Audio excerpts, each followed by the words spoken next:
Hello friends, good evening.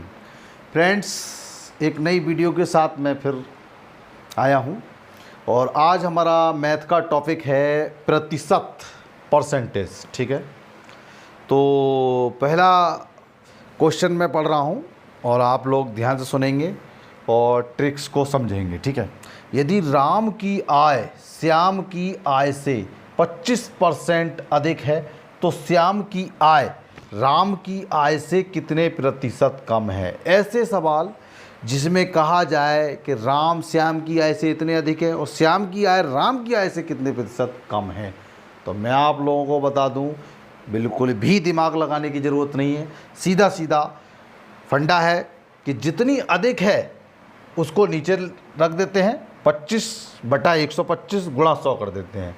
अगर यहाँ पर कम कहा जाता 25% तो 75 हो जाता नीचे और 25 हो जाता ऊपर, 25 गुणा 75। ठीक है, कम होता तो नीचे 100 में कम करके और अधिक है तो 100 में जोड़ के उसको रख देते हैं और सीधा सीधा उसका परसेंटेज निकल के आ जाता है। और 25% जब अधिक होगा तो 20% ही आता है। ये बार बार प्रैक्टिस करने से आप लोगों को पता चल जाएगा। ठीक है, तो 25% अधिक है तो श्याम की आय राम की आय से 20% कम होगी। ठीक है, सीधा सीधा यानी 25/125 गुणा 100 करना है आपको। या 30% अधिक होता तो 30/130 गुणा 100 करते। ठीक है, या 50% अधिक होता तो 50/150 गुणा 100 करते। ठीक है, अगला सवाल, इट्स क्लियर। चीनी की कीमत में 20% की कमी हो जाने पर 600 रुपये में 5 किलो चीनी अतिरिक्त खरीदी जा सकती है। तदनुसार कीमत में कमी से पहले चीनी की कीमत प्रति किलोग्राम क्या थी। बिल्कुल भी दिमाग लगाने की ज़रूरत नहीं है। जो सवाल इस तरह से आए तो आप लोगों को ध्यान देना है कि कीमत में 20% की कमी हुई है। 600 रुपये में 5 केजी चीनी अधिक खरीदी है उसने, तो 600 रुपये में 20% से 600 रुपये निकाल लीजिए तो आपका बनेगा 120 रुपये, यानी कि पाँचवा हिस्सा 20% से 600 का निकलेगा 120 रुपये। तो 120 रुपये में सीधी सीधी 5 किलो चीनी इन्होंने खरीदी है। जब 20% की कमी हुई है तब 5 किलो चीनी 120 रुपये की खरीदी है, तो 1 किलो चीनी 24 रुपये की खरीदी है उन्होंने। ठीक है, लेकिन कमी थी तब 20% की। अब ये कह रहे हैं कीमत में कमी से पहले चीनी प्रति किलोग्राम कितनी थी।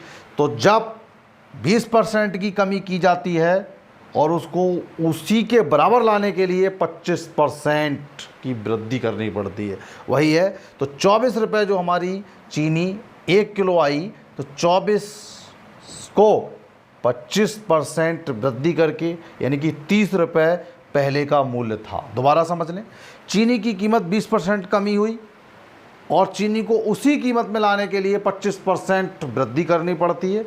ये चीज़ें आप लोगों को याद हो जानी चाहिए बार बार प्रैक्टिस करने से।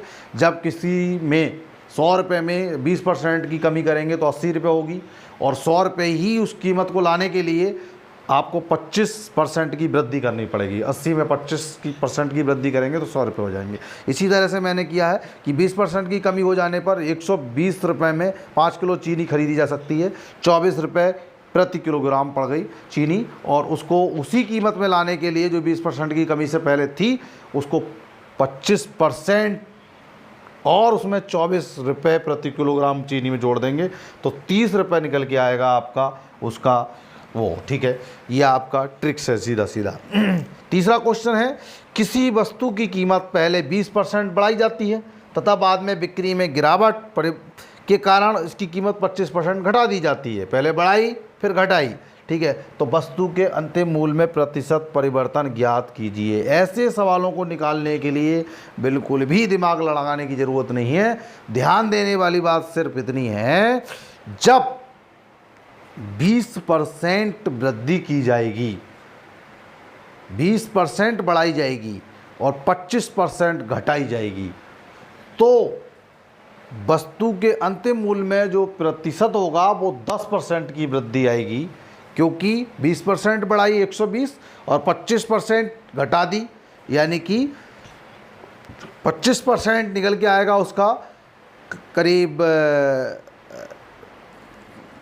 6, 35, 25 लगभग 20% बढ़ाई जाती है तथा बाद में बिक्री में गिरावट के कारण इसकी कीमत 25% घटा दी जाती है। वस्तु के अंतिम मूल्य प्रतिशत परिवर्तन ज्ञात कीजिए। ये परिवर्तन जब 20 और 25% के बीच में पूछा जाएगा तब अंतिम मूल्य में प्रतिशत परिवर्तन 10% आएगा। यदि 20% बढ़ाया जाता है, 25% घटाया जाता है, तब सवाल के लिए उल्टा कर रहा हूँ मैं, 25% बढ़ाया जाए और 20% घटा दिया जाए तो वस्तु के अंतिम मूल्य में प्रतिशत परिवर्तन कोई नहीं होगा। सीधा सीधा ध्यान रखने वाली बात है, ठीक है। जब बस कीमत पहले 25% बढ़ाई जाती है और बाद में बिक्री में गिरावट के कारण इसकी कीमत 20% घटा दी जाती है, उल्टा करेंगे तो नहीं, कुछ भी नहीं आएगा, परिवर्तन बराबर हो जाएगी संख्या, ठीक है। लेकिन जब 20% बढ़ाई जाती है पहले, फिर 25% घटाई जाती है, तो सीधा सीधा डिफरेंस 10% रहता है, तो 10% अंतिम मूल्य प्रतिशत के कारण 10% होगा, ठीक है। अगला क्वेश्चन, एक परीक्षा में किसी विद्यार्थी ने 20% अंक प्राप्त किए, वह 5 अंकों से अनुत्तीर्ण हो जाता है। जब 20% अंक प्राप्त करता है तो 5 अंकों से फेल होता है, ध्यान से सुनेंगे। तथा अन्य परीक्षार्थी ने 30% अंक प्राप्त किए, जब 30% अंक प्राप्त करता है तो उत्तीर्ण होने से वो 20 अंक अधिक प्राप्त करता है। अब हमें दोनों का डिफरेंस देखना है कि 20% अंक प्राप्त किए तो 5 अंक से फेल हो गया, 30% प्राप्त किए तो 20% अधिक ले, मतलब 20 नंबर अधिक ले आया वो, तो 20% और 30% के बीच में 10% का डिफरेंस आया, 10% का, और अंकों का डिफरेंस आया, 5 अंकों से अनुत्तीर्ण हुआ, 20 अंक अधिक से पास हुआ, तो 5 और 20 हो गए 25, यानी 10% बराबर 25 हो गए, ठीक है। पूछा है इन्होंने पूर्णांक, तो 10% बराबर 25 और 100% बराबर हो जाएंगे 250। जब 10 का 10 250 और 25 250, यानी कि 250 अंक उसके पूरे हो जाएंगे। ध्यान से सुन लीजिए दोबारा कि 20% अंक प्राप्त करता है तो 5 अंक से फेल होता है, केवल 5 अंक की कमी रह गई, और 30% अंक प्राप्त करता है तो 20 अंक अधिक आ गए, यानी कि 20 और 30 के बीच का डिफरेंस 10% आया, और 10% में अंकों का डिफरेंस 25 आया, 20 अंक अधिक लाया था, 5 अंक कम थे वहाँ पर, ठीक है, तो 25 हो गए। 10% बराबर 25 रख देंगे और सीधा सीधा 10/100 बराबर 25, यानी कि 250 अंक आ जाएंगे, ठीक है। सीधा सीधा हमारा पूर्णांक आ जाएगा निकल के। पूर्णांक सीधे से निकालना है, इट्स क्लियर। अगर क्लियर नहीं तो कमेंट्स में ज़रूर लिखिए, आप एक बार बताइए, ठीक है।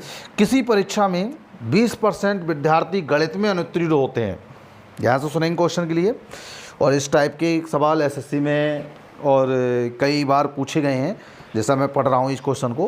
किसी परीक्षा में 20% विद्यार्थी गणित में अनुत्तीर्ण होते हैं, यानी गणित में फेल होते हैं, तथा 15% विद्यार्थी विज्ञान में फेल होते हैं, ठीक है। 20% गणित में हुए, 15% विज्ञान में हुए, और 10% विद्यार्थी दोनों में फेल होते हैं, जिनकी गिनती गणित में भी थी और विज्ञान में भी थी, ठीक है। तो कितने प्रतिशत विद्यार्थी दोनों विषय में उत्तीर्ण होते हैं, यहाँ पूछा है उल्टा, इन्होंने उत्तीर्ण पूछा है, ठीक है। तो अनुत्तीर्ण नहीं पूछा है बल्कि उत्तीर्ण पूछा है। तो इसके लिए हमें 20% विद्यार्थी गणित में और 15% विद्यार्थी विज्ञान में, 15 और 20 35%, और 10% दोनों में, यानी कि 35 से 10 घटाएंगे तो 25% विद्यार्थी ऐसे थे जो गणित और विज्ञान में अलग अलग फेल हुए थे, दोनों में नहीं, जिसमें दोनों कॉमन है, ठीक है। और कुल विद्यार्थी जो पास हुए वो 25%, जब फेल हुए तो 75% पास हो गए, ठीक है। बस सवाल यही पूछ रहा था, दोनों विषय में उत्तीर्ण होते हैं 75%, ठीक है, 25% दोनों में फेल हो गए, ठीक है। अगला सवाल 6 किसी परीक्षा में 77% उम्मीदवार अंग्रेजी में पास हुए। यहाँ इन्होंने सवाल को घुमाया है, आप लोग ध्यान से सुनेंगे सवाल के लिए। सवाल में दिमाग लगाने की ज़रूरत नहीं है, सिर्फ सवाल को समझने की ज़रूरत है। वही बोल रहा हूँ कि 77% अंग्रेजी में पास हुए, या ये नहीं कह रहे हैं फेल हुए हैं, लेकिन अगली शर्त उन्होंने दे दी कि 34% गणित में फेल हुए। यहाँ पर ही हम लोग चकरा जाते हैं और सवाल में बहुत समय लगा देते हैं। अब इन्होंने यहाँ पास बता दिए, वहाँ फेल बता दिए, हमें ज़रा भी दिमाग लगाने की ज़रूरत नहीं है ज़्यादा, सिर्फ समझना है कि ये पास है ये फेल है। अगर इसी चीज़ को यदि 13% दोनों विषयों में फेल हुए और 784 उम्मीदवार दोनों में से पास हुए तो उम्मीदवारों की कुल संख्या कितनी होगी। बिल्कुल भी दिमाग लगाने की ज़रूरत नहीं है। या किसी परीक्षा में 77% उम्मीद अंग्रेजी में पास हुए हैं तो फेल कितने हुए हैं, 33%। जब 77% पास हो गए तो 23% अंग्रेजी में फेल हुए हैं और 34% गणित में फेल हुए हैं। तो 23 और 34 कितने होंगे हमारे % फेल हुए हैं और दोनों में 13% फेल हुए हैं। 13 लेस कर दो, 57% में ही 44% विद्यार्थी उम्मीदवार सभी फेल हुए हैं। तो पास कितने हुए हैं, 56%। तो 56% पास हुए हैं और 56% किसके बराबर है, 784 जो पास हुए हैं। 784 के बराबर 56% है, यानी 56 से सीधा 784 को डिवाइड करेंगे।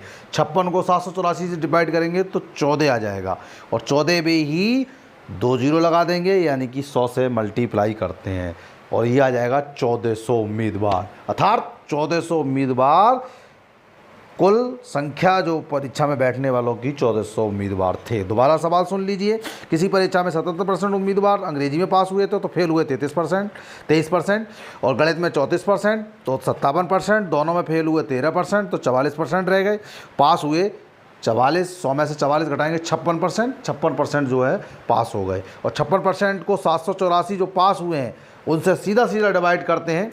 अगर यहाँ फेल की संख्या दी जाती तो 44 से डिवाइड करते, अब पास की संख्या दी गई है तो 56 से, जो शर्त होती है उसी के अनुसार हम उसको डिवाइड करते हैं और डिवाइड करके 100 से मल्टीप्लाई कर देते हैं। यही हमारा ट्रिक्स है। सीधा 1400 मीटर बिना पेन चलाए हमारे सारे सवाल हल हो गए। अर्थात और भी अगर आपकी कोई प्रॉब्लम है तो कमेंट में लिख के बताएं और हमारे channel Vijendra competition and study point को ज़्यादा से ज़्यादा सब्सक्राइब करें ताकि आपको न्यू वीडियो जो हमारी आए वो कंटिन्यू आप लोगों को मिलती रहे और पूरी तैयारी आप लोगों की होती रहे। 100% सफलता के लिए आप लोग हमारे चैनल से जुड़े रहें। धन्यवाद।